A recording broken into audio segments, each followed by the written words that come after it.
Hello, welcome to the channel. This is where we learn pharmacology in its various aspects. Today we want to look at antimicrobials, and we will start at least looking at the topic. We will talk about bacteria, and as we go on, we will talk about other microorganisms. Now, when we say antimicrobials, as the name indicates, it's basically agents that we use for the purpose of microorganisms. And when it comes to microorganisms, there are two things that we look at. We look at killing the organism or stopping the growth of the organism. Microorganisms, when we talk about their growth, refers mostly to a change in the number. So 1 becomes 2, 2 becomes 4, 4 becomes 8, because they keep dividing in that order. So microbial growth means an increase in number. So antimicrobials are agents that are used to either kill the microorganism or stop the growth of the microorganism. Now, because there are various microorganisms, such as bacteria, fungi, virus, protozoa, etc., these individual group of microorganisms are also given specific antimicrobial names. So, for example, if the organism involved is a bacteria, then the agent used as an antimicrobial will be called an antibacterial, specifically to say that this antimicrobial agent is used to kill or stop the growth of bacteria. So antibacterial, also known as antibiotics, basically means an agent that prevents and or treats bacterial infection. And it does so by killing or stopping the growth of the organism. If it is killing, we will describe it as cidal. And if it is stopping the growth, we will describe it as static. So in this case, it will be bactericidal or bacteriostatic. The same way, an antimicrobial agent that is used to prevent or treat fungal infections will be known as an antifungal agent or an antimycotic agent. Now, both terms meaning this agent is used to treat or to prevent fungal infections. Again, being a type of antimicrobial, it works either by killing and or stopping the growth of the microorganism. In this case, the fungus or the mycotics. All right.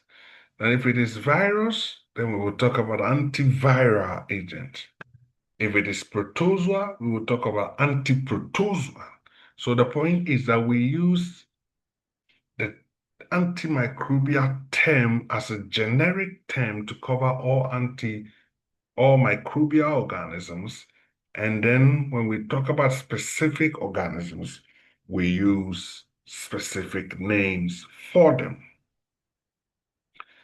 Now, if you look at the organisms, the microorganisms, they share some distinctive characteristics. And a lot of times it is these distinctive characteristics that have been studied and are being used as our approach in trying to fight these organisms, especially those that causes diseases. So bacteria are known to be single-celled organisms, just like protozoas, but bacteria differ from protozoas in that bacteria do not have a nucleus. Protozoa have a nucleus, and both of them are single-celled organisms. We can thus target the cell and get effective results. Viruses are described as non-living particles which can only reproduce within a living cell. Now, because they can only reproduce within a living cell, then we have to find ways of either preventing them from entering into a living cell, or once they are in the living cell, learn how they take over the living cell's system to replicate. And that is primarily how we actually deal with viruses. We'll go into the details of all of these as we go on. Fungus is also described as simple organisms which can either be microscopic, described as yeast, or they can be filamental. So either single-celled or filaments, also known as hyphae. Now that is fungus. And finally, we also have the worm and other living organisms. These are mostly described as multicellular parasites. Now you notice also that there are various diseases that these different microorganisms cause. And thus they are clinically significant for us. And that is why we want to learn how to handle these organisms. So let's start with the first group, the bacteria. The bacteria. So when we talk about the bacteria,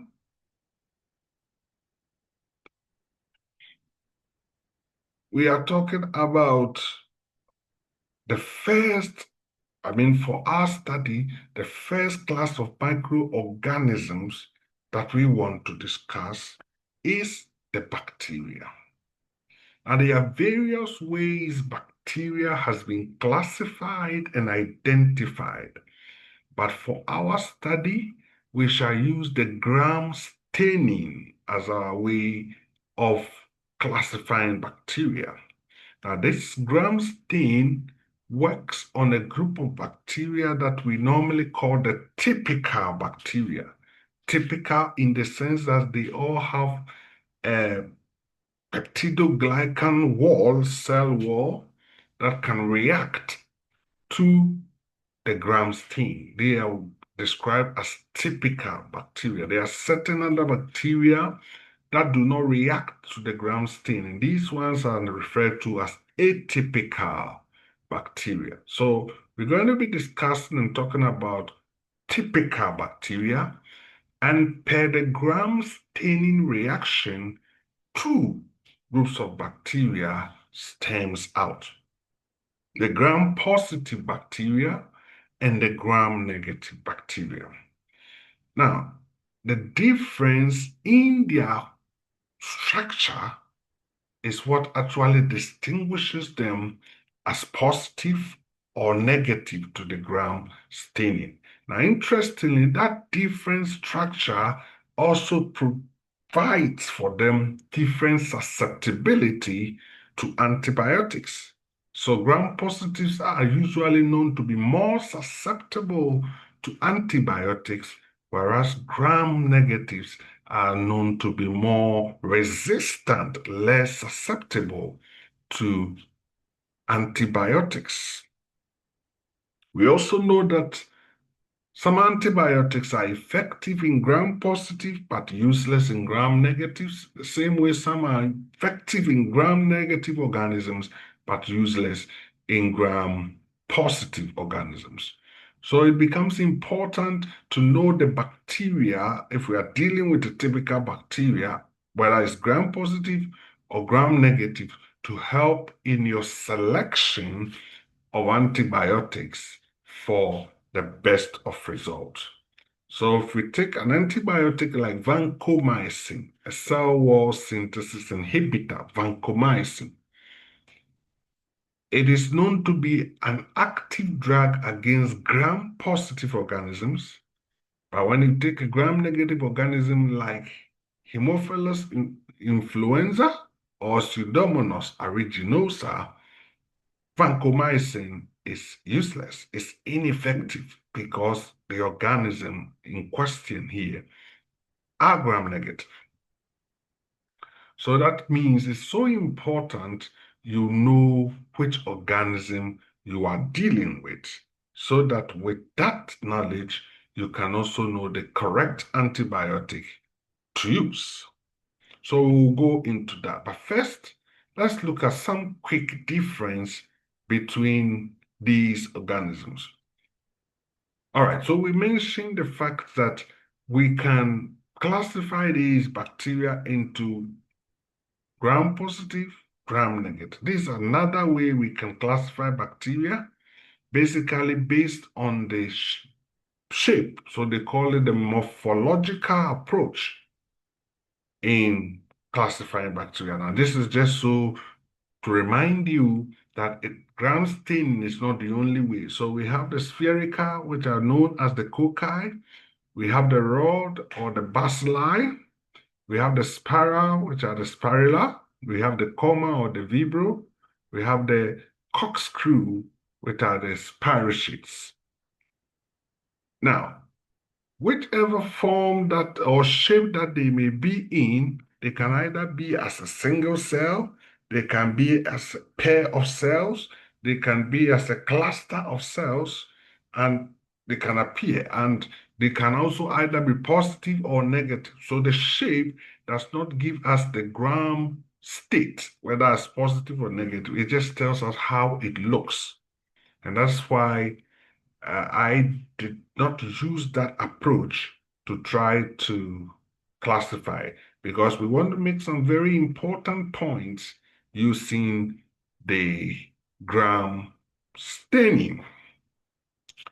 We also should remember that bacteria is found in every habitat that we have on Earth. And as long as we are on Earth, we are always coming in contact with bacteria. So in the soil, in the rocks, wherever, you can get bacteria. You can get bacteria. So we are always having interaction with them, and we need to know how to handle and deal with them, especially those that cause disease. So in picture form, this is just to say that you can have gram-positive organisms that share the cocci shape or the rod shape. Same way you can have gram-negative organisms that share the shape, the rod shape, the cocci shape. So the point is that the shape is just how it looks, the morphology. So we want to more concentrate on the gram staining. So gram-positive, gram-negative. Now this is how the typical cell wall of gram-positive, gram-negative organisms look like. So on the left, we see gram-positive organisms,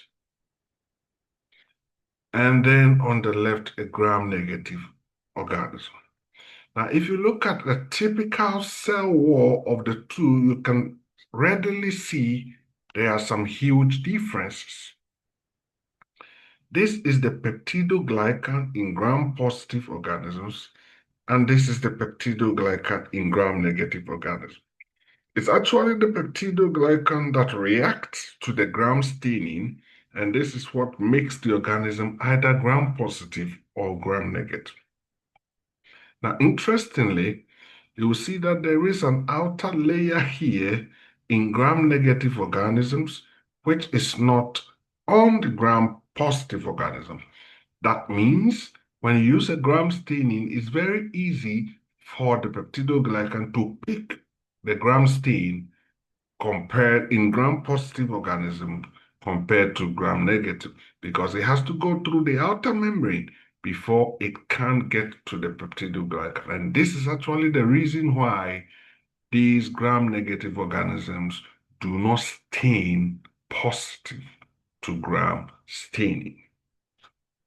Secondly, the same reason way the stain is not able to get to the peptidoglycan, we've also found that our antibiotics, some of our antibiotics, especially those that are described as cell wall synthesis inhibitors, may not be able to get access to the cell wall, as it were, of gram-negative organisms. So basically, I'm saying that the outer layer can also impact on the ability of antibiotics to either be effective or ineffective in gram-negative organisms. So there are so many differences in these organisms.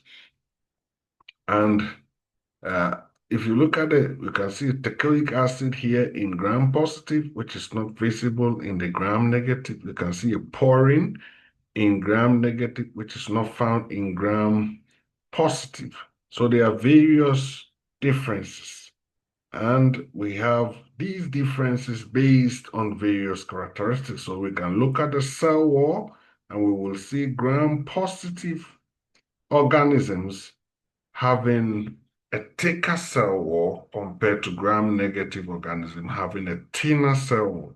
Gram-positive cell wall are also smooth.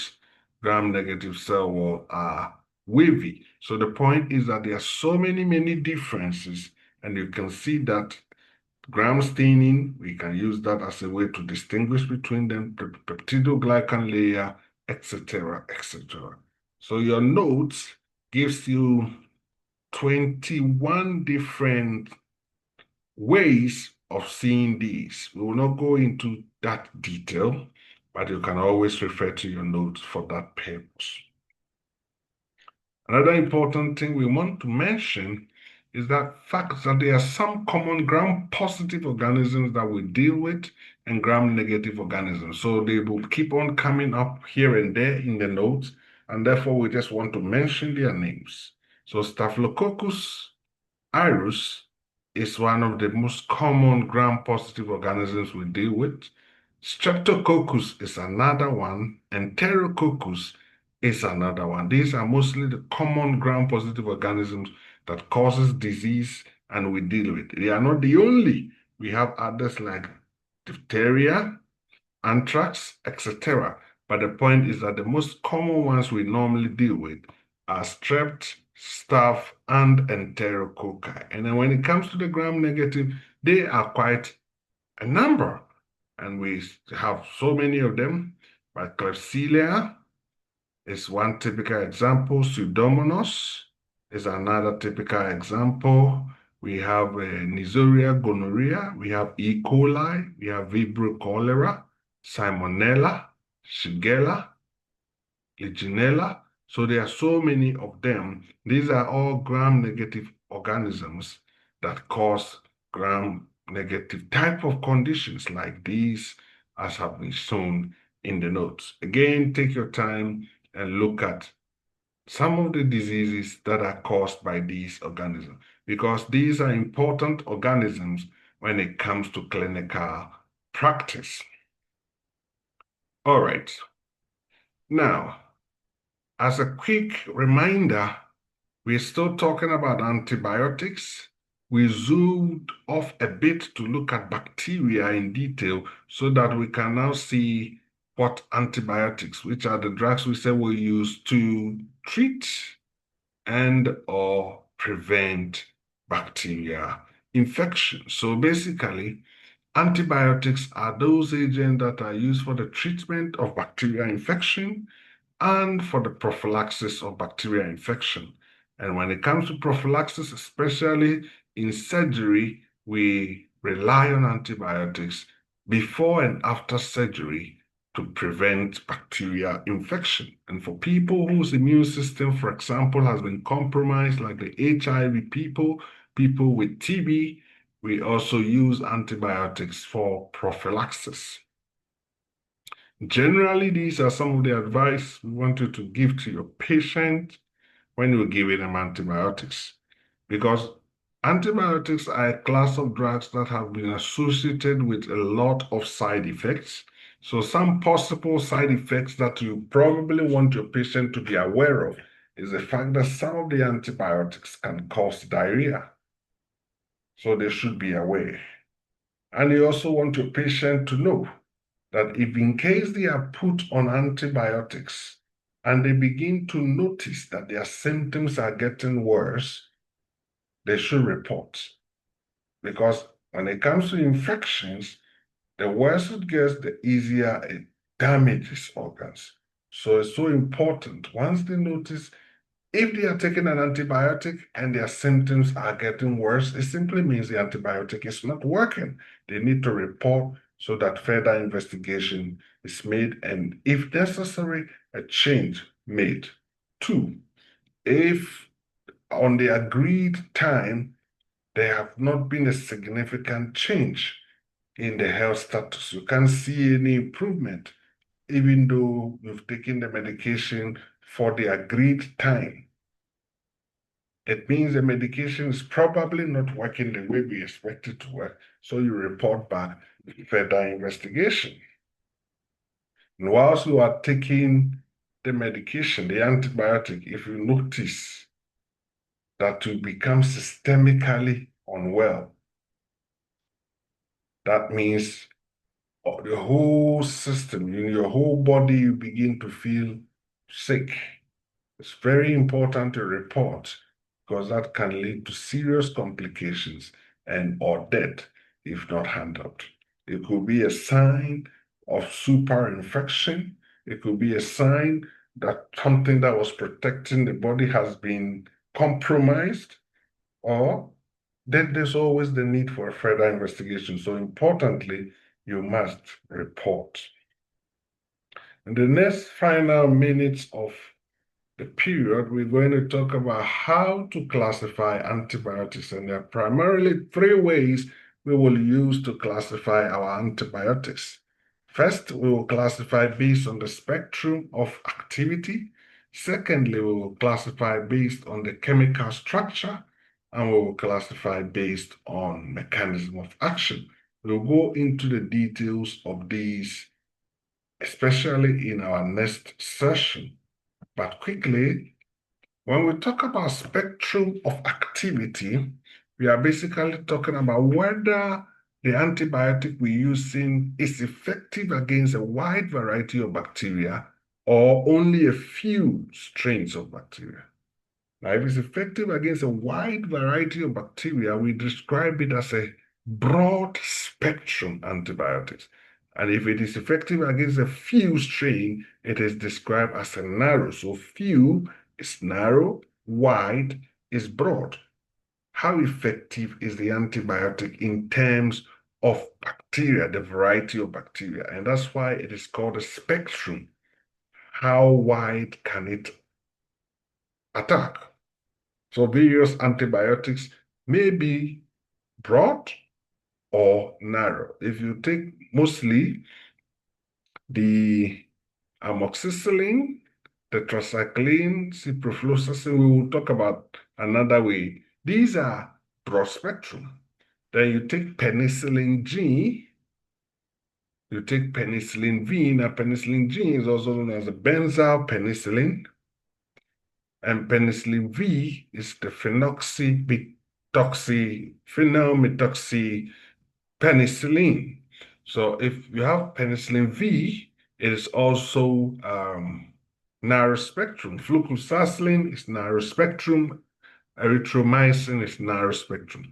Now, here's a very important point to note, that it is always better to use a narrow spectrum antibiotics over a broad spectrum antibiotics. And here is why.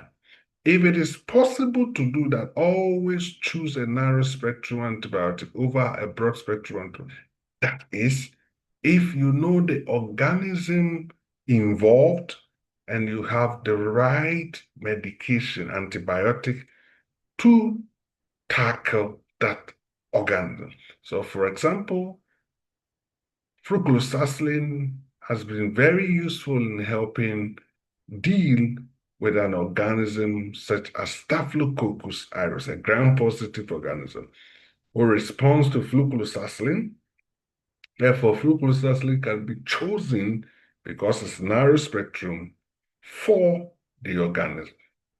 However, if you do not have an idea what the organism is, or you are not privileged to have the culture and sensitivity test done, and your patient has an infection, it's okay to go broad spectrum to cover most bases than narrow spectrum when you don't know which one it is. One advantage of going narrow spectrum over broad spectrum is that when you do narrow spectrum, you do not affect the so-called good bacteria or the natural flora. When you do extended or the broad spectrum, normally you affect these good bacteria. And that is what could result in super infection. And that is why we want to choose narrow spectrum over broad spectrum. But we must say, if you are tight and you don't have lab results, go broad spectrum rather than narrow spectrum. All right. Now, another way we can classify antibiotics primarily will be based on the chemical structure.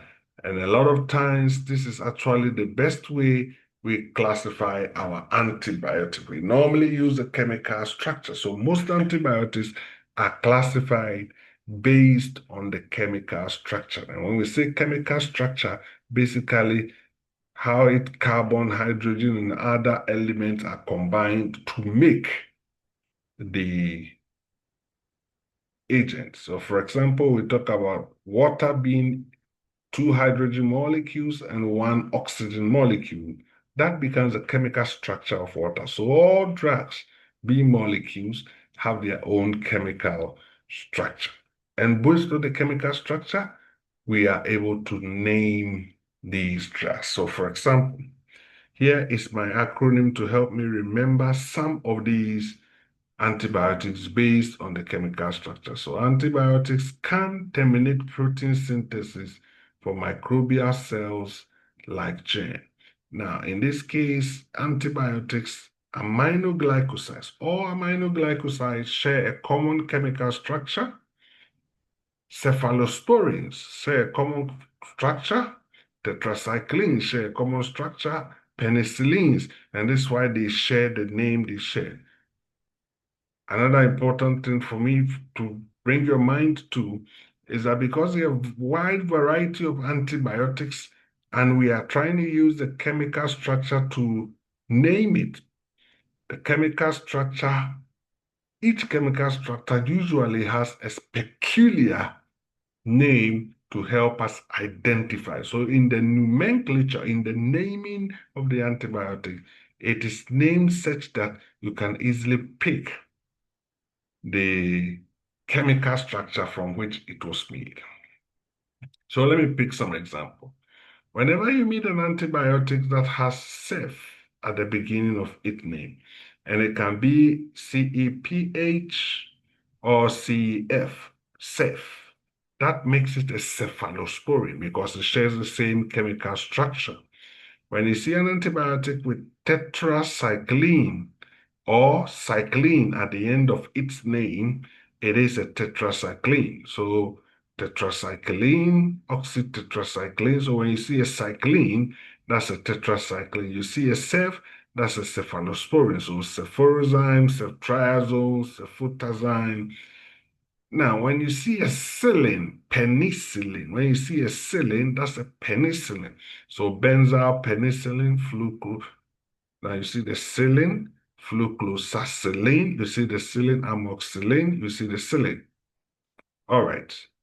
Then we also have sulfonamide. So you see a sulf in the name. So sulfonamide, sulf. So we have sulfamethoxazole, sulfadiazine. So the sulf tells us it's a sulfonamide. When you see a quinoline or fluoroquinoline, you may see a fluoxacin. So fluoxacin gives us is a fluoroquinoline. So ciprofloxacin, levofloxacin, moxifloxacin, etc. When you see a thromycin, it tells you it's a macrolide. So thromycin, erythromycin, azithromycin.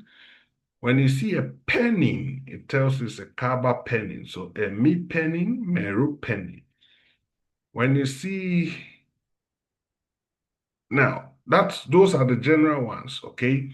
Now, come back to the first one, aminoglycosides, and you'll notice we have mycin. Normally, aminoglycosides are identified as mycins. But they are not the only ones identified as mycin. Also note that mycin is different from thromycin. So thromycin is not mycin. Mycin is different. However, most aminoglycosides are mycins, but they are not the only class of drugs that are identified as mycin. So lincosamides also have the mycin. The good news here is that lincosamide, there are only two of them, lincomycin, clindamycin, and they are the two exceptions, or the lincosamide, two lincosamides that are mycins. And then we also have one glycopeptide, which is vancomycin. So you see the mycin here, vancomycin, and that's a glycopeptide. So basically, when you take lincomycin, clindamycin, and vancomycin out, rest of the mycins are aminoglycosides. That's the way I want you to look at it.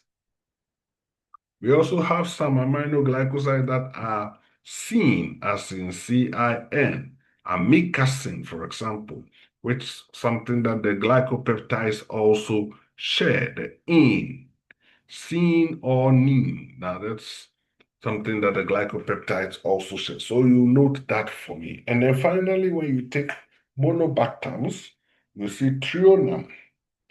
So azithrionam, you see onam, tigamonam, you see monam, onam. Now they also have the scene. So you have nocasdicin, so you see the scene here, and then taptocin, you see the in. The point is this. This is not an ironclad rule, but this is one way by which we are able to identify through the chemical structure which, or through the name, which chemical structural group the antibiotic belongs. And this is a very important guide.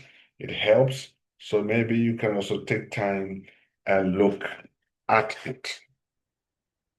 Now, based on the chemical structure or the nomenclature, we've also been able to help see which of them primarily deal with gram-positive organisms, which of them primarily deal with gram-negative organisms, and which of them deal with both gram-positive and gram-negative organisms. I must say that is a very, very broad way of looking at it, because among the members of each group, you could have some that are predominantly gram-positive, you have some that are predominantly gram-negative, in the same group, the same family.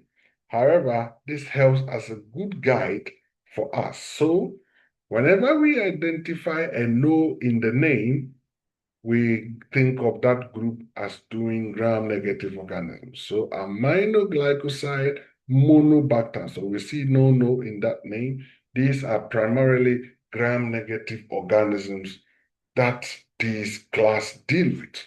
We also see another no here, which is quinone, fluoroquinoline. Now, this no also means it has gram-negative coverage, but quinolines also have gram-positive coverage. So the third no has a coverage not only of gram-negative, but also of gram-positive.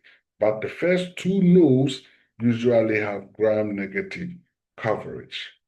The next thing is that when you think GLAM, glycopeptides, lincosamide, and macrolides, these three classes of antibiotics usually are also gram-positive in nature. So glycopeptides are usually gram-positive in nature, lincosamides are gram-positive in nature, and glycopeptides are gram-positive in nature. It has gram-positive coverage.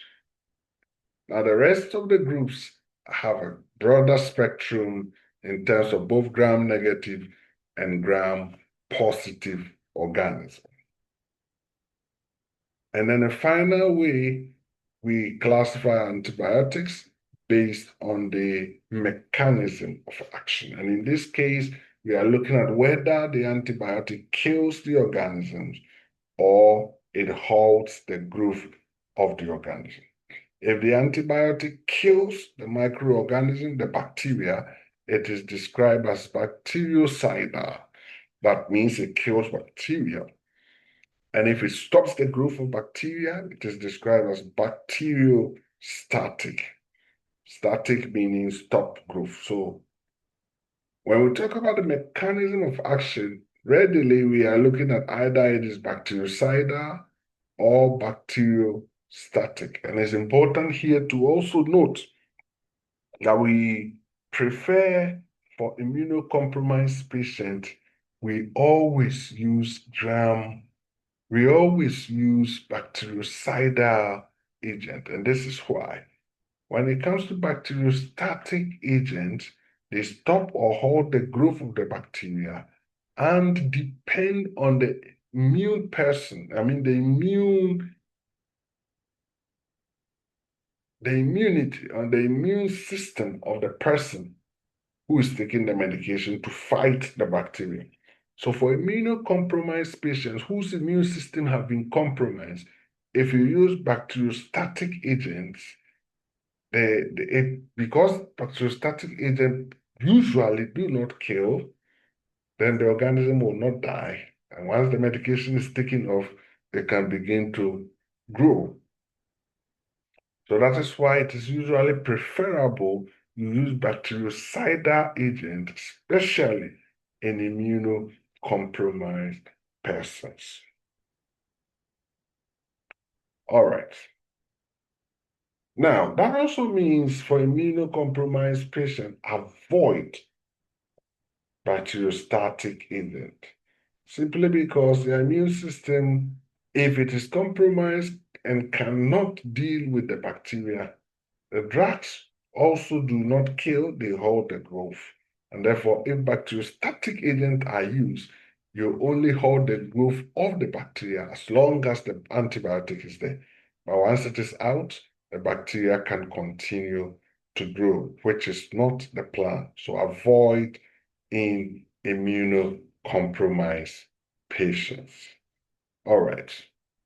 So of the drugs that we have, we can say that the aminoglycosides, the beta-lactam antibiotics, the fluoroquinolines, the glycopeptides are usually bactericidal in nature, whereas lincosamides, macrolates, tetracyclines, and chloramphenicol are bacteriostatic in nature. But it's very important to make a clear distinction here that the terms cidal and static, even though being used to help to distinguish or to classify the antibiotic, it must be understood that the terms, the definitions, cidal and static, are not absolute. Meaning, a static agent can act as cidal based on the concentration, or a cidal agent can act as a static agent based on the concentration. So the concentration of drug and the time, how long is the organism exposed to the medication, these can affect whether the drug is cidal off or static. So the idea of cidal or static are not absolute. So let's don't abuse any antibiotic. Let's give all antibiotics the good choice or chance of fighting bacteria with us.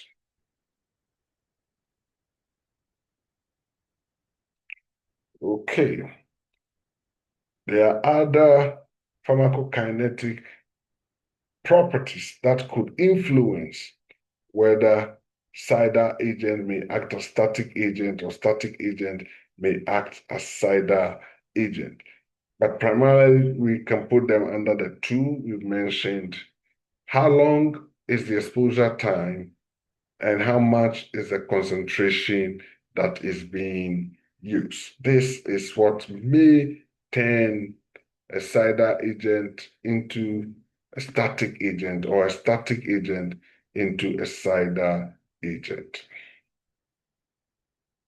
All right, so what we said is put here in a beautiful, simple picture form.